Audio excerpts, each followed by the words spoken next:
الله أكبر الله أكبر الله أكبر لا إله إلا الله والله أكبر الله أكبر ولله الحمد الله أكبر الله أكبر الله أكبر لا إله إلا الله والله أكبر الله أكبر ولله الحمد.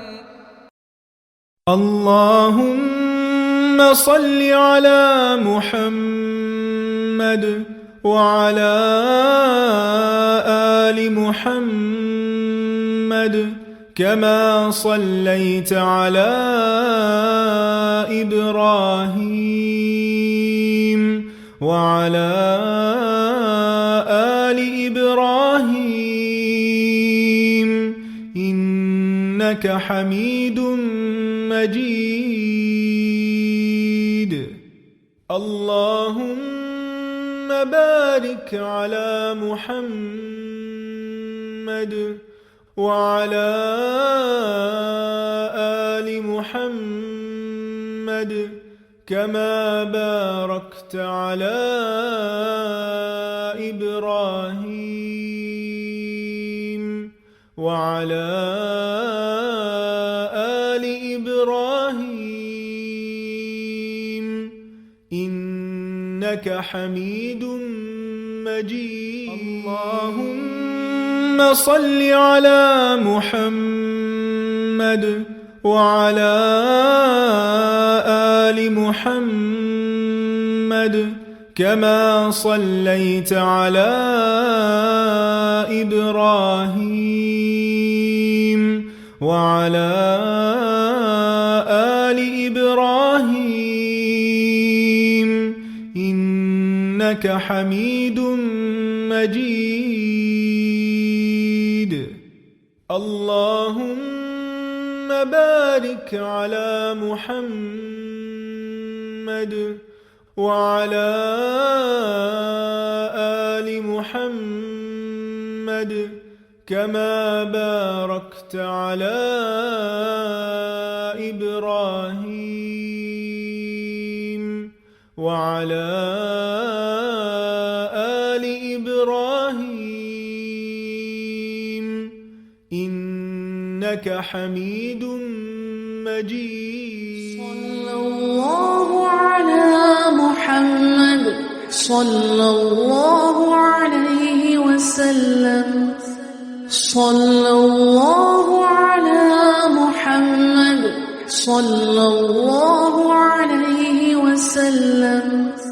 صلى الله على محمد صلى الله عليه وسلم.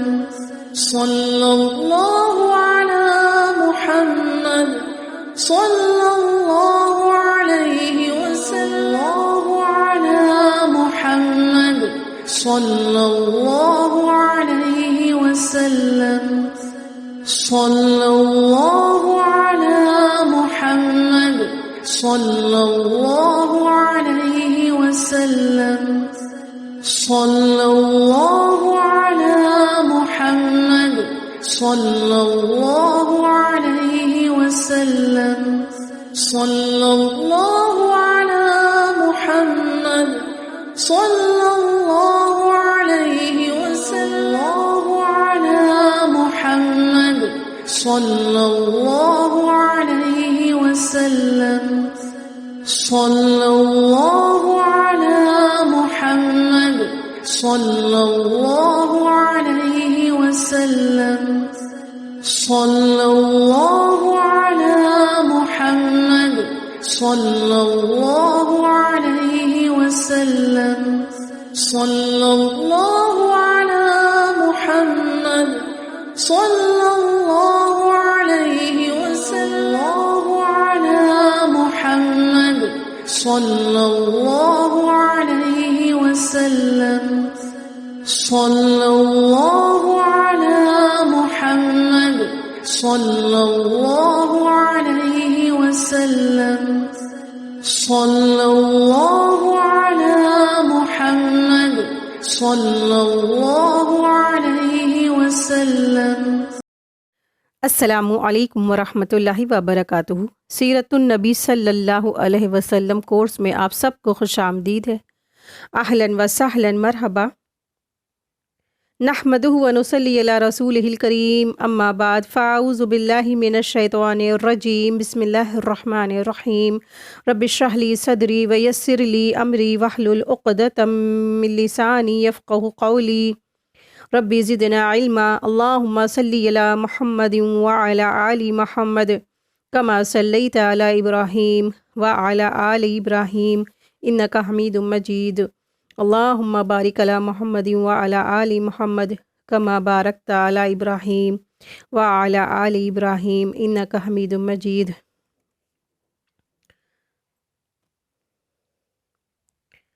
سودے بازیاں اور دستبرداریاں. تحریض اور ترغیب میں اس ناکامی کے بعد مشرکین نے سوچا کہ دین کے بارے میں سودے بازی کی جائے. چنانچہ انہوں نے آپ صلی اللہ علیہ وسلم سے کہا ہم آپ پر ایک بات پیش کرتے ہیں جس میں آپ ہی کی بہتری ہے. آپ صلی اللہ علیہ وسلم نے پوچھا وہ کیا ہے؟ تو انہوں نے کہا 1 سال آپ ہمارے معبود کی عبادت کریں اور 1 سال ہم آپ کے معبود کی عبادت کریں. اب اگر ہم حق پر ہیں تو آپ نے اس سے ایک حصہ لے لیا ہے اور اگر آپ حق پر ہیں تو ہم نے اس سے ایک حصہ لے لیا ہے. تو اس پر اللہ سبحانہ وتعالیٰ نے قل یا ایھا الکافرون نازل فرمائی. ٹھیک ہے کہ آپ کہہ دیجئے کہ اے کافرو میں ان کی عبادت نہیں کرتا جن کی عبادت تم کرتے ہو اور نہ تم اس کی عبادت کرنے والے جس کی عبادت میں کرتا ہوں اور نہ میں ان کی عبادت کرنے والا ہوں جن کی تم نے عبادت کی ہے اور نہ تم اس کی عبادت کرنے والے ہو جس کی عبادت میں کرتا ہوں. تمہارے لیے تمہارا دین ہے اور میرے لیے میرا دین ہے.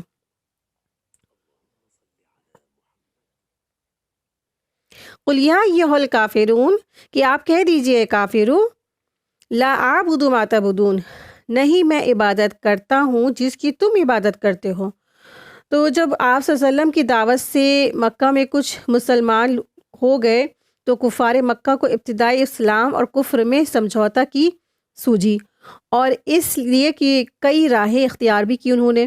کبھی لالچ کا راستہ اور کبھی دھمکی کا اور کبھی دھماس کا راستہ. حتیٰ کہ ایک بار کفار نے یہاں تک کی پیشکش کر دی کہ آپ جو ہے چاہیں تو ہم آپ کے قدموں میں مال اور دولت کا انبار لگا دیتے ہیں. حکومت آپ چاہیے تو ہم وہ بھی حاضر ہیں لے کر کے. کسی مالدار اور حسین لڑکی سے شادی بھی چاہتے ہیں تو آپ کی ہم کرا دیں گے وہ بھی حاضر ہے مگر ہمارے معبودوں کی توہین نہ کیا کریں آپ. اور ایسی تدبیر کے ایک تدبیر یہ بھی تجویز انہوں نے کی کہ کافروں نے کہ آپ صلی اللہ علیہ وسلم سے کہا کہ 1 سال آپ صلی اللہ علیہ وسلم جو ہے کہ معبود کی عبادت کیا کریں گے بشرطے یہ کہ آپ جو ہے اگلے سال تم ہمارے معبودوں کی عبادت کرو. تو کفار کی یہ تدبیر کسی رواداری کی بنا پر نہیں تھی بلکہ ایک انتہائی خطرناک چال تھی جس سے وہ دھوکہ دے کر نبی صلی اللہ علیہ وسلم کو ان کے قدموں سے اکھیڑنا چاہتے تھے. اس لیے کہ وہ تو اللہ تعالیٰ کے پہلے ہی معبود برحق یعنی بلکہ سب سے بڑا معبود تسلیم کرتے ہی تھے. یعنی کفار مکہ اللہ سبحانہ تعالیٰ کو تو تسلیم کرتے تھے کہ اللہ تعالیٰ ہے لیکن اللہ کے ساتھ اوروں کو شریک ٹھہراتے تھے. ان کا جرم تو یہی تھا کہ وہ اللہ کے ساتھ دوسرے معبود کی عبادت کیا کرتے تھے. اس لیے اس شرط سے نہ ان کے عقیدے میں کچھ فرق آتا اور نہ ہی ان کے طرز زندگی میں. جبکہ اللہ کے رسول صلی اللہ علیہ وسلم کو وہ شرک کی نجاست میں مبتلا کرنا چاہتے تھے جسے مٹانے کے لیے وہ خود آپ صلی اللہ علیہ وسلم کی بعثت ہوئی اور ان کو بھیجا گیا تھا. یعنی رسول اللہ صلی اللہ علیہ وسلم کو شرک کو مٹانے کے لیے بھیجا گیا تھا. تو اس میں قابل ذکر بات یہ ہے کہ باطل کبھی اکیلا چل نہیں سکتا ہے جب تک اس میں کچھ نہ کچھ حق کی آمیزش نہ کی جائے. جھوٹ کے پاؤں نہیں ہوتے، وہ اکیلا چل نہیں سکتا ہے جب تک کہ اس میں سچ کی آمیزش نہ ہو. اور یہی ان کافروں کا مذہب تھا. جب کہ حق اور باطل کی ادنا سی آزمائش بھی گوارا نہیں کرتا ہے، اس لیے حق میں باطل کی ادنا سی بھی آزمائش سے حق اور باطل بن جاتا ہے. جیسے ایک جیسے 100 کلو دودھ ہے تو اس میں اگر ایک قطرہ جو ہے گندگی نجاست کا گر جاتا ہے تو کیا ہوتا ہے، سارا کا سارا جو دودھ ہوتا ہے وہ نجیس ہو جائے گا، پینے لائق نہیں رہتا ہے نا، اسی حساب سے وَلَا أَنْتُمْ عَابِدُونَ مَا أَعْبُدُ، اور نہ تم اس کی عبادت کرنے والے ہو جس کی میں عبادت کرتا ہوں۔ تو اللہ سبحانہ تعالیٰ نے کافروں کی اس تجویز کا دو ٹوک فیصلہ کر دیا اور اپنے نبی صلی اللہ علیہ وسلم سے فرما دیا کہ سب کافروں کے سامنے یہ اعلان کر دیجئے اس شرط پر کہ ہمارے تمہارے درمیان کچھ بھی سمجھوتا نہیں ہو سکتا ہے، کیونکہ میں کسی قیمت پر تمہارے معبود کی عبادت نہیں کر سکتا، جس کا نتیجہ یہی ہو سکتا ہے کہ تم بھی ایک اکیلے اللہ کی عبادت کرنا گوارا نہیں کرو گے اور اپنے دوسرے معبودوں کو چھوڑنے پر تیار بھی نہیں ہوگے۔ وَلَا أَنَا عَابِدٌ مَا عَبَدتُّمْ، اور نہ میں ان کی عبادت کرنے والا ہوں جن کی تم عبادت کرتے ہو۔ وَلَا أَنْتُمْ عَابِدُونَ مَا أَعْبُدُ، اور نہ ہی تم عبادت کرنے والے ہو جس کی میں عبادت کرتا ہوں۔ یعنی جو طریقہ عبادت میں نے اختیار کیا ہے اسے تم قبول نہیں کر سکتے ہو، اور جو تم نے اختیار کر رکھا ہے میں اسے قبول نہیں کر سکتا۔ آپ صلی اللہ علیہ وسلم کا طریقہ عبادت یہ تھا کہ آپ صلی اللہ علیہ وسلم نماز میں اللہ کے حضور سجدہ ریز ہو جاتے تھے، اور اس طریقہ عبادت سے کافروں کو خاصی چڑ جاتی تھی اور اس سے منع بھی کرتے تھے، جیسا کہ سورت علق میں ابو جہل اور عتبہ بن معیط نے متعلق کئی واقعات درج بھی کیے جا چکے ہیں۔ اور کافروں کا طریقہ عبادت یہ تھا کہ وہ جو عبادت میں گانا گاتے تھے، سیٹیاں بجاتے تھے اور تالیاں بجاتے تھے، اور کعبے کے اندر جو ہے بنا لباس کے وہ طواف بھی کرتے تھے۔ تو اب بھلا ان کا یہ طریقہ عبادت اختیار کیسے ہو سکتا ہے نا؟ اور لَکُمْ دِینُکُمْ وَلِیَ دین، تمہارے لیے تمہارا دین ہے اور میرے لیے میرا دین ہے۔ یعنی شرک سے متعلق کسی قسم کی کوئی لچک اور رواداری کوئی بھی اس کی گنجائش ہے ہی نہیں۔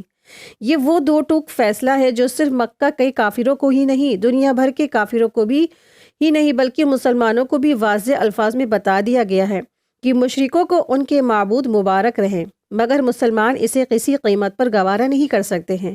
شرک کے معاملے میں اسلام نے کسی قسم کی لالچ اور رواداری برداشت نہیں کی ہے، خواہ یہ مشرک کافر ہوں یا اپنے آپ کو مسلمان ہی کہلاتے ہوں، کیونکہ اللہ پر ایمان لانے کے باوجود لوگوں کی اکثریت مشرک ہی ہوتی ہے، جیسا کہ صورت یوسف میں ہم لوگ نے پڑھا تھا نا، ٹھیک ہے۔ پھر اللہ سبحانہ تعالیٰ فرماتے ہیں سورہ زمر کی آیت نمبر 64 میں، قُلْ أَغَيْرَ اللَّهَ تَعْمُرُونِي أَعْبُدُ أَيُّهَا الْجَاهِلُونَ، اے جاہلو کیا تم مجھے حکم دیتے ہو کہ میں نے اللہ کے سوا کسی اور کی عبادت کروں؟ اور یہ بھی اللہ سبحانہ تعالیٰ نے نازل فرمائی سورہ انعام کی آیت نمبر 56، آپ کہہ دیجئے کہ مجھے منع کیا گیا ہے کہ اللہ کے سوا جن کو تم پکارتے ہو میں ان کی عبادت کروں۔ مشرکوں کے خلاف مشرکین اختلاف ختم کرنے کے خواہاں تھے، اور عتبہ بن ربیعہ نے جو امید ظاہر کی تھی اس کی توقع بھی رکھتے تھے، لہٰذا انہوں نے مزید دستبرداری کا اظہار کیا اور رسول اللہ صلی اللہ علیہ وسلم جو کچھ پیش فرما رہے تھے اسے قبول کرنے کا میلان بھی ظاہر کیا۔ البتہ آپ صلی اللہ علیہ وسلم پاس جو بھی وحی آتی تھی اس میں سے قدر تغیر تبدیل کی شرط لگائی اور کہا اس کے بجائے کوئی اور قرآن لائیے یا اس میں تبدیلی کر دیجئے۔ تو اللہ سبحانہ تعالیٰ نے فرمایا کہ سورہ یونس کی آیت نمبر 15، آپ کہہ دیجئے کہ مجھے کوئی اختیار نہیں کہ میں اپنی طرف سے اسے میں کوئی تبدیلی کر دوں، میں تو اس بات کی پیروی کرتا ہوں جس کی وحی میری طرف کی جاتی ہے۔ اگر میں نے اپنے رب کی نافرمانی کی تو مجھے ایک بڑے دن کے عذاب سے خوف ہے۔ لہذا اللہ سبحانہ تعالیٰ نے اس کی سنگینی پر آپ کو متنبہ بھی کیا، اور نبی صلی اللہ علیہ وسلم کے دل میں بعض خیالات جو گزر رہے تھے ان کا ذکر کرتے ہوئے فرمایا سورہ اسراء کی آیت نمبر 73 to 75 میں، اور بے شک قریب تھا کہ یہ لوگ آپ کو اس چیز کے متعلق فتنے میں ڈال دیتے جس کی وحی ہم نے آپ کی طرف کی ہے، اور تب یقیناً یہ لوگ آپ کو گہرا دوست بنا لیتے، اور اگر ہم نے آپ کو ثابت قدم نہ رکھا ہوتا تو آپ ان کی طرف تھوڑا سا جھک گئے ہوتے، لیکن ایسی صورت میں ہم نے آپ کو زندگی کا 2 گنا اور موت کا 2 گنا عذاب چکھاتے، پھر آپ اپنے لیے ہمارے برخلاف کسی کو مددگار نہ پاتے۔ یعنی فتنے سے یہاں مراد ہے شرک کے فتنے میں، ٹھیک ہے، شرک میں مبتلا کرنا چاہتے تھے نا رسول اللہ صلی اللہ علیہ وسلم کو، ان کی ایسی خطرناک سازش تھی، تو اسی کے بارے میں کہا جا رہا ہے۔ تو ان ٹھوس مواقف سے مشرکین پر یہ بات واضح ہو گئی کہ نبی کریم صلی اللہ علیہ وسلم واقعی دین کی دعوت دے رہے ہیں۔ آپ کوئی بھی تاجر نہیں، یعنی کوئی بزنس مین نہیں ہے جو قیمت کے بارے میں سودے بازی یا دست برداری قبول کر لیتے، لہٰذا انہوں نے چاہا کہ ایک اور طریقے سے اس بات کو مزید پختہ کر لیں۔ چنانچہ انہوں نے یہود کے پاس نمائندہ بھیجے اور وہ نبی صلی اللہ علیہ وسلم کے بارے میں ان سے دریافت کریں۔ علماء یہود نے کہا اس سے، یعنی کہ نبی کریم صلی اللہ علیہ وسلم سے 3 سوال کر لو، اور وہ بتا دے تو واقعی میں وہ نبی ہے، یعنی کہ وہ رسول ہے اللہ کے، ورنہ وہ کیا ہے، بناوٹی ہے۔ اس سے چند جوانوں کے بارے میں پوچھو، یعنی اصحاب کہف کے بارے میں، یعنی پہلا سوال ان کا یہ تھا کہ نبی صلی اللہ علیہ وسلم سے اصحاب کہف کے بارے میں پوچھو جو اول میں گزرے تھے، اور ان کا کیا واقعہ ہے، کیونکہ ان کا بڑا ہی عجیب واقعہ ہے۔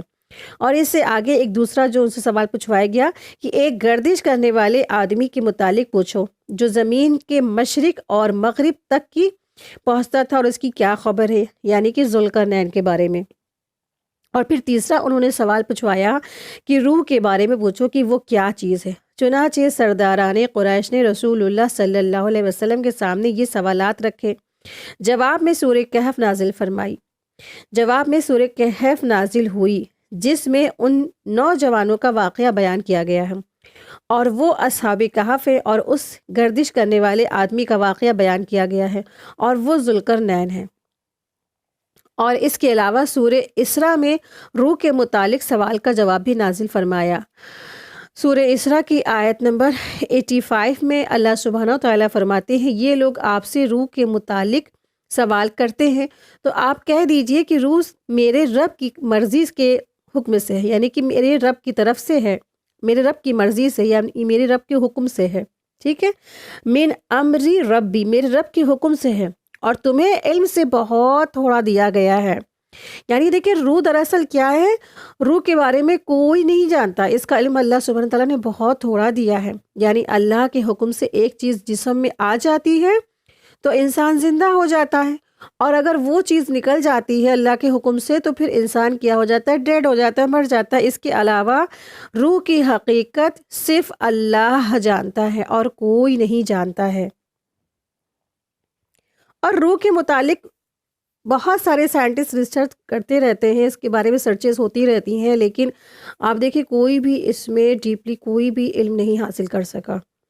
تو ایک سائنٹسٹ تھے اور ان کے پاس جو ان کا ہاسپٹل تھا، تب جب وہاں پہ بہت زیادہ ایسے پیشنٹ آتے تھے جن کی حالت سیریس ہوتی تھی، اور پھر وہ اس کو ویٹ کرتے تھے، اور پھر ان کے پاس انہوں نے ایسا بیڈ تیار کر رکھا تھا جس میں وہ پیشنٹ کا ویٹ رکھتے تھے، اور باقاعدہ پھر جب پیشنٹ کی جیسی موت واقع ہوتی تھی اس وقت وہ اس کا ویٹ کرتے تھے، یعنی کہ دونوں ہی حالتوں میں پیشنٹ کا ویٹ کرتے تھے، موت سے کچھ گھنٹے یا منٹوں پہلے، اور یہ پھر موت کے کچھ فوراً ہی بعد وہ ویٹ کرے، اور لاکھوں مطلب کہ کافی ٹائم بتانے کے بعد انہوں نے اس رزلٹ پہ وہ پہنچے کہ روح کی جو ویٹ ہے کہ اونلی 25 گرام ہے، اور اس سے انہوں نے ریسرچ کیا۔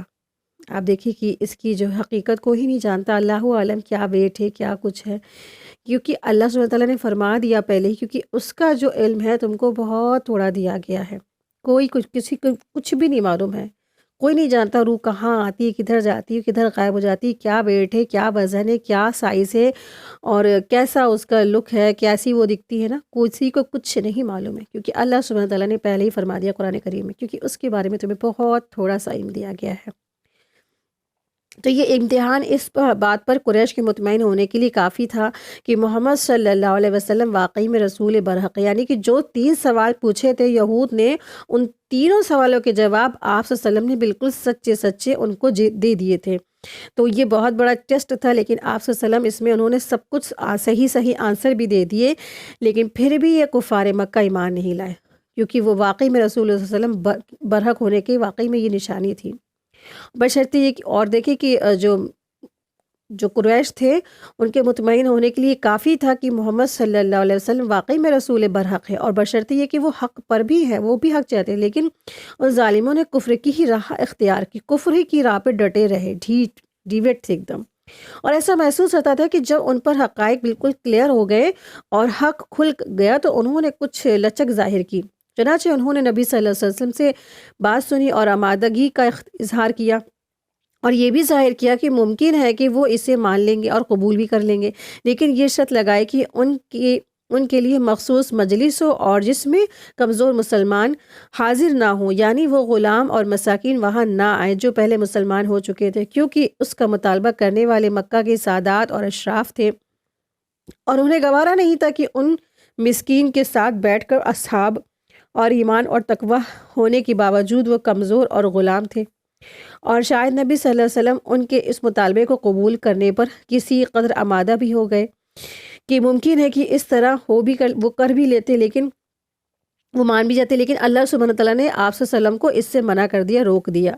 اور اللہ سبحانہ تعالیٰ نے سورہ انعام آیت نمبر 52 میں اللہ تبارک تعالیٰ نے فرمایا، جو لوگ اپنے رب کی مرضی چاہتے ہیں اور صبح شام پکارتے ہیں اپنے رب کو، تو آپ انہیں اپنی مجلس سے نہ ہٹائیں، آپ ان کا کوئی حساب نہیں رکھتے اور ان پر آپ کا کوئی حساب نہیں، آپ انہیں ہٹائیں گے تو ظالموں میں سے ہو جائیں گے۔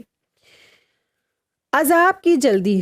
نبی کریم صلی اللہ علیہ وسلم نے بعض اوقات مشرکین کو یہ دھمکی بھی دی تھی کہ اگر وہ آپ صلی اللہ علیہ وسلم کو مخالفت پر مصر میں رہیں، یعنی کہ مصر پہ رہیں گے تو اللہ کا عذاب بھی آ سکتا ہے۔ چنانچہ جب اس عذاب میں تاخیر ہوئی تو انہوں نے مذاق اور ضد کے طور پر عذاب کی جلدی مچانی شروع کی اور اس بات کا مظاہرہ کیا کہ ان پر اس دھمکی کا کوئی اثر ہے اور نہ یہ کبھی پوری ہو سکتی ہے۔ چنانچہ اللہ سبحانہ تعالیٰ نے اس بارے میں بھی چند آیات نازل فرمائی۔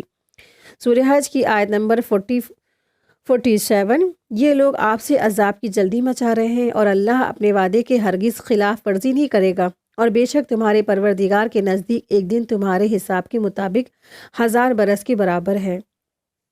سورہ عنکبوت آیت نمبر 54، یہ لوگ آپ سے عذاب کی جلدی کر رہے ہیں حالانکہ جہنم کافروں کے گھیرے ہوئے ہے، یعنی کہ جہنم کافروں کو گھیرے ہوئے ہے۔ سورہ نحل آیت نمبر 44، سورہ نحل آیت 45 to 47، کیا جن لوگوں نے برے مکر کیے ہیں، یعنی پلاننگ کی ہے، سازشیں کی ہیں، وہ اس بات سے نڈر ہیں کہ اللہ انہیں زمین میں دھنسا دے یا ان کے پاس کوئی ایسی جگہ سے عذاب آئے جسے وہ نہیں جانتے ہیں، یا ان کو ان کی آمد و رفت کے دوران دھر پکڑے، اور کیا وہ عاجز کرنے والے نہیں ہیں، یا ان کو ڈراوے کے ساتھ پکڑ لے، تو بے شک تمہارا رب نرم خور اور رحیم ہے۔ مشرکین کا ایک مخاصمتی حربہ یہ تھا کہ وہ عنایت کے طور پر اور عاجز کرنے کی غرض سے معجزات اور خرق عادت نشانیاں طلب کرتے تھے۔ اللہ تعالیٰ نے اس بارے میں وحی نازل کر کے اپنی سنت بیان کر دی اور ان کی حجت کا خاتمہ کر دیا۔ آئندہ صفحات میں انشاءاللہ اس میں بھی کسی قدر بیان آئے گا۔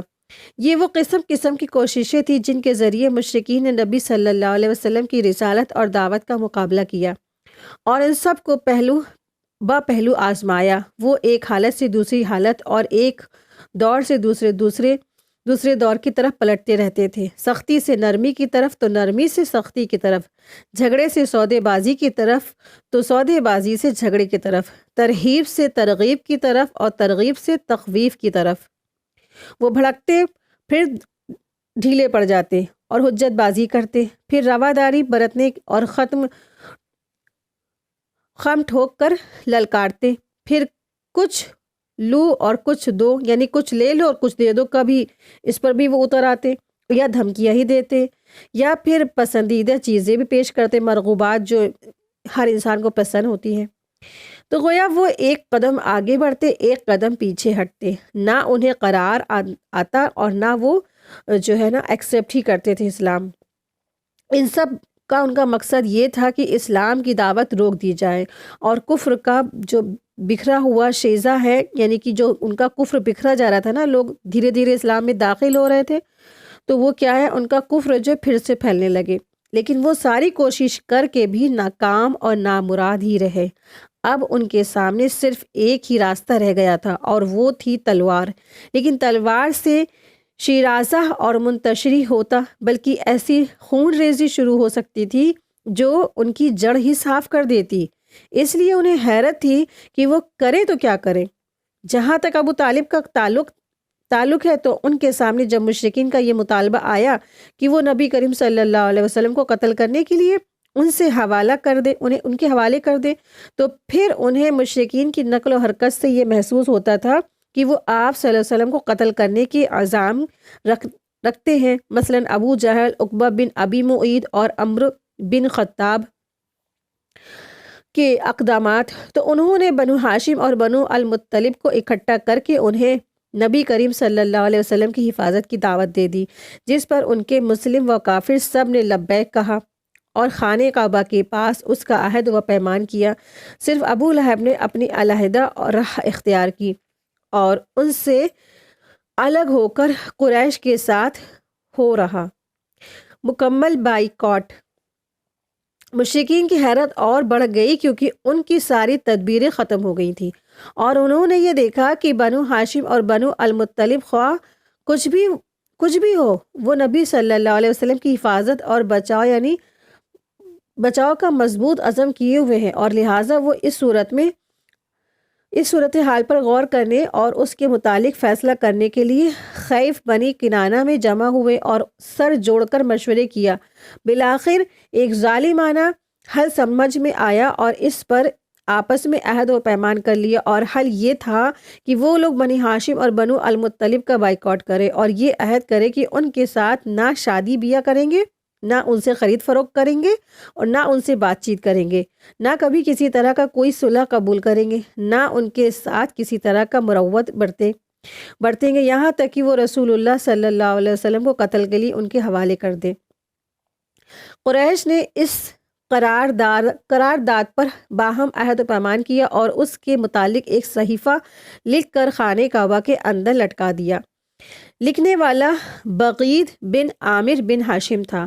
رسول اللہ صلی اللہ علیہ وسلم نے اس پر بددعا کی اور اس کا ہاتھ کی بعض انگلیاں شل ہو گئیں۔ اس کے بعد ابو لہب کو چھوڑ کر سارے بنو ہاشم اور بنو المطلب خواہ مسلم ہو یا کافر شیب ابی طالب میں سمٹ گئے۔ ان کا کھانا پانی بند کر دیا گیا اور بزنس مین یعنی جو تاجر تھے ان کے ساتھ لین دین سے منع کر دیا گیا۔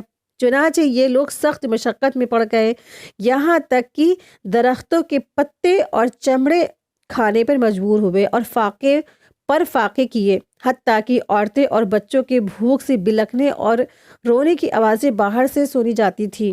ان کے پاس کوئی چیز نہیں پہنچ سکتی تھی، اگر پہنچتی بھی تو چھپ چھپا کر۔ چنانچہ حکیم بن حزام اپنی پھوپھی خدیجہ رضی اللہ عنہ کے لیے کبھی گیہوں کا آٹا بھجوا دیا کرتے تھے۔ یہ لوگ گھاٹی سے صرف حرام مہینوں یعنی حرمت والے مہینے میں ہی باہر نکلتے اور باہر سے آئے ہوئے قافلوں سے کچھ خرید فروخت کرتے تھے، لیکن اہل مکہ ان کے سامان کی قیمت اس قدر بڑھا کر لگا دیتے تھے کہ یہ لوگ خرید نہیں سکتے تھے۔ ادھر رسول اللہ صلی اللہ علیہ وسلم ان ساری سختیوں کے باوجود اللہ کی طرف مسلسل دعوت دیتے رہے، اور بالخصوص ایام حج میں جبکہ عرب کے قبائل چاروں طرف سے مکہ آتے تھے۔ اب دیکھیے اس میں ہم لوگ کے لیے کافی اللہ کے رسول صلی اللہ علیہ وسلم کی سیرت سے کافی ہمارے لیے عبرت ہے، سبق ہے کہ آپ دیکھیں کہ قریشی مکہ کے ظلم اور ستم کی انتہا کا یہاں بیان ہے، یہاں تک کہ وہ جا پہنچے کہ انہوں نے اخلاق باختہ اور انسانیت کی بالکل اپوزٹ جا کے بائیکاٹ کیا اور انسانوں کو بھوکا پیاسا رکھا۔ جو کوئی بھی آپ دیکھیں کوئی بھی ایسا مذہب نہیں سکھاتا کہ کسی کو کوئی بھوکا رکھا جائے، پیاسا رکھا جائے اور اس کو ایسے ہی مار دیا جائے نا۔ اتنی بڑی انسانیت سے زیادہ انہوں نے غیر گزری جو حرکتیں کی۔ پھر آپ دیکھیں رسول اللہ صلی اللہ علیہ وسلم اور صحابہ رضی اللہ تعالیٰ عنہم اجمعین کو کفار قریش کی جانب سے کن مشکلات اور مصائب کا سامنا کرنا پڑتا تھا نا، اس کا بیان بھی ہے۔ آپ دیکھیں کس طرح مسلمان ایسے مشکل حالات میں بھی وہ ثابت قدم رہے، بالکل ڈٹے رہے، اپنا دین نہیں چھوڑا۔ بھوک، پیاس، تکلیف، شدت، جلنا، کٹنا، مارنا، سب کچھ انہوں نے برداشت کیا، لیکن انہوں نے اپنا دین نہیں چھوڑا۔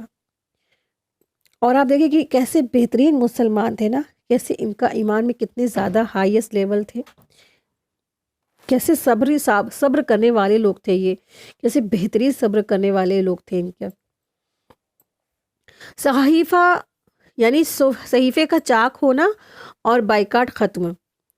تقریباً 3 سال کے بعد اس ظلم کے خاتمے کا وقت آیا، چنانچہ اللہ تعالیٰ نے ایک طرف 5 اشراف قریش کے دلوں میں یہ بات ڈالی کہ وہ صحیفہ چاک کر کے بائیکاٹ ختم کر دے، اور دوسری طرف دیمک بھیج کر اس صحیفے میں جو کچھ قطع رحمی اور ظلم ستم کا تھا اسے چٹ کرا دیا، اور صرف اللہ سبحانہ تعالیٰ کا نام اور ذکر باقی رہا۔ 5 اشراف قریش میں سے پہلا ہشام بن عمرو بن حارث تھا، جو بنی لوی سے تعلق رکھتا تھا۔ یہ شخص زہیرہ بن ابی امیہ مخزومی کے پاس گیا، جو نبی کریم صلی اللہ علیہ وسلم کی پھوپھی عاتکہ کا بیٹا تھا۔ پھر متم بن عدی کے پاس گیا، پھر ابو البختری بن حشام کے پاس گیا، پھر زمہ بن اسود کے پاس گیا، اور ان میں سے ہر ایک کو رشتہ و قرابت یاد دلائی۔ ظلم قبول کرنے پر ملامت کی اور صحیفہ چاک کرنے پر ابھارا، لہٰذا یہ سن کر ہجو کے نالے پر جمع ہوئے اور صحیفہ چاک کرنے کے لیے ایک متفقہ پروگرام طے کیا۔ چنانچہ صبح کو جب قریش کی محفلیں مسجد حرام میں جم گئی تو زہیرہ ایک جوڑا زیب تن کیے ہوئے تھا، وہ وہاں پہ آیا۔ اس نے پہلے بیت اللہ کا طواف کیا، پھر لوگوں سے مخاطب ہو کر بولا، مکے والوں، کیا ہم کھانا کھائیں، کپڑے پہنیں اور بنو ہاشم تباہ برباد ہو؟ نہ وہ بچ سکے نہ وہ خرید سکے، واللہ میں بیٹھ نہیں سکتا یہاں تک کہ ظالمانہ اور قرابت شکن صحیفے کو چاک کر دیا جائے۔ ابو جہل نے کہا، تم غلط کہتے ہو، واللہ اسے چاک نہیں کیا جا سکتا۔ زما نے کہا، واللہ تم زیادہ غلط کہتے ہو، یہ جب لکھا گیا تھا تب بھی ہم اس کے لکھنے پر راضی نہ تھے۔ اس پر ابو البختری نے کہا، زما ٹھیک کہتا ہے، اس میں سے جو کچھ لکھا گیا ہے اس سے نہ ہم راضی ہیں اور نہ اسے ماننے کو تیار ہیں۔ اب متم بن عدی کے باری تھی، اس نے کہا، تم دونوں ٹھیک کہتے ہو، اور جو اس کے خلاف کہتا ہے غلط کہتا ہے۔ ہم اس صحیفے سے اور اس میں جو کچھ لکھا گیا ہے اور اس سے اللہ کے حضور برات کا اظہار کرتے ہیں۔ پھر ہشام بن عمرو نے بھی اس کی ہاں میں ہاں ملائی۔ یہ ماجرا دیکھ کر ابو جہل نے کہا، یہ بات رات میں طے کی گئی ہے اور اس کا مشورہ کہیں اور کیا گیا ہے۔ اس دوران ابو طالب بھی مسجد کے ایک گوشے میں موجود تھے۔ وہ یہ بتلانے آئے تھے کہ نبی کریم صلی اللہ علیہ وسلم نے انہیں خبر دی ہے کہ اللہ تعالیٰ نے ان کے صحیفہ پر دیمک مسلط کر دی ہے، جس نے ظلم اور وجور اور قطع رحمی کی ساری باتیں چٹ کر دی ہیں، صرف اللہ کا ذکر باقی چھوڑا ہے۔ اب اگر وہ جھوٹے ہیں تو ہم تمہارے اور ان کے درمیان سے ہٹ جاتے ہیں، اور اگر سچے ہیں تو تم ہمارے بائیکاٹ اور ظلم سے باز آ جاؤ۔ قریش نے کہا، اب انصاف کی بات کہہ رہے ہیں کہ اب آپ انصاف کی بات کہہ رہے ہیں۔ ادھر متم بن عدی ابو جہل کا جواب دینے کے بعد اٹھا، صحیفہ چاک کرے تو دیکھتا ہے کہ واقعی اسے کیڑے نے کھا لیا ہے، اور صرف بسمکا اللہم اور جہاں جہاں اللہ کا نام تھا وہی حصہ باقی رہا۔ لہٰذا نبی کریم صلی اللہ علیہ وسلم نے جو خبر دی تھی کہ وہ اللہ کی نشانی میں سے ایک نشانی تھی جسے مشرکین نے اپنی آنکھوں سے ہوتے ہوئے دیکھا، لیکن وہ اپنی گمراہی کے رویے پر برقرار رہے۔ بہرحال بائیکاٹ ختم ہو گیا اور رسول اللہ صلی اللہ علیہ وسلم کہ آپ صلی اللہ علیہ وسلم کے ساتھ ایک گھاٹی سے باہر نکلا، یعنی کہ رسول اللہ صلی اللہ علیہ وسلم اور آپ کے جتنے بھی صحابہ تھے وہ سارے کے سارے جو گھاٹی سے باہر نکل آئے۔ تو جو یہ بائیکاٹ ہوا تھا، شیب ابی طالب کا جو بائیکاٹ ہوا تھا، یہ مکہ کے ماؤنٹ ابو قویز اور ماؤنٹ خدامہ کے بیچ ایک وادی کا نام تھا، جہاں پر یہ شیب ابی طالب میں ان کو محاصرہ یعنی کہ گھیراؤ کر لیا گیا تھا، جہاں پر پھر ان کا اس طرح سے جو صحیفہ چاک ہوا، پھر ان کا بائیکاٹ کیا ہو گیا، ختم ہو گیا۔ یہ اللہ کی طرف سے تھا۔ پھر آپ دیکھیں کہ قریش کا وفد ابو طالب کے حضور، بائیکاٹ کے خاتمے کے بعد صورتحال معمولی پر آ گئی، یعنی کہ صورتحال معمول پر آ گئی، لیکن ابھی چند ہی مہینے گزرے ہوئے تھے کہ ابو طالب بیمار پڑ گئے، یعنی کہ جو آپ صلی اللہ علیہ وسلم کے چچا تھے ابو طالب، جن کی آپ صلی اللہ علیہ وسلم نے جو وہ چچا جنہوں نے آپ صلی اللہ علیہ وسلم کی کفالت کی تھی، پرورش کی تھی، وہ چچا ابو طالب کیا تھے، اب بیمار پڑ گئے، اور بیمار دن پر دن ان کی بیماری کیا ہوئی، بڑھتی چلی گئی، اضافہ ہوتا چلا گیا اور سخت ہو گئی، عمر بھی 80 برس ہو گئی تھی۔ تو قریش نے محسوس کیا کہ وہ اس مرض سے یعنی کہ اچھے نہیں ہو سکیں گے، لہٰذا آپس میں مشورے کیے اور طے کیا کہ ابو طالب کے پاس چلتے ہیں کہ وہ اپنے بھتیجے کو کسی بات کا جو پابند کر جائے اور ہم سے بھی اس کے متعلق عہد لے لے۔ ہمیں اندیشہ ہے کہ اگر بوڑھا یہ مر گیا تو اب کیا ہوگا، محمد صلی اللہ علیہ وسلم کے ساتھ کچھ تو کیا عرب ہمیں تانا دیں گے اور کہیں گے کہ اسے چھوڑے رکھا، جب اس کا چچا مر گیا تو اس پر چڑھائی کر دی تم نے، ہے نا، تو چڑھ دوڑے۔ چنانچہ یہ لوگ اٹھے اور ابو طالب کے پاس پہنچے اور ان سے مطالبہ کیا کہ وہ رسول اللہ صلی اللہ علیہ وسلم کو ان کے معبودوں کی یعنی کہ عبادت سے روکے، ٹھیک ہے، معبودوں کی مذمت سے روکے، اور وہ لوگ بھی آپ سے اور آپ کے معبود سے دستکش رہے۔ اور ابو طالب نے آپ کو بلایا اور لوگوں نے جو بات کہی تھی کہ اسے آپ پر پیش کیا ہے، تو آپ صلی اللہ علیہ وسلم نے فرمایا، چچا میں ان سے صرف ایک بات چاہتا ہوں جس کے وہ قائل ہو جائیں تو عرب ان کے تابع فرمان بن جائیں اور عجم انہیں جزیہ اور ادا کرے۔ یہ سن کر وہ سٹ پٹا گئے، کہنے لگے، صرف ایک بات تیری باپ کی قسم، ہم ایسی 10 باتیں ماننے کو تیار ہیں۔ وہ بات کیا ہے؟ آپ صلی اللہ علیہ وسلم نے فرمایا، لا الہ الا اللہ۔ اس پر وہ اپنے کپڑے جھاڑتے ہوئے یہ کہتے ہوئے اٹھ کھڑے ہوئے اور کہا کہ سورہ سعد کی آیت نمبر 38 میں آتا ہے، کیا اس نے سارے معبودوں کی جگہ ایک ہی معبود بنا ڈالا ہے؟ یہ تو بڑی عجیب بات ہے، ٹھیک ہے۔ تو ان کا یہ ایسا اعتراض تھا، ان کا یہ ایسا جواب تھا، اور ایسا کہتے ہوئے وہاں سے نکل کے کھڑے ہوئے۔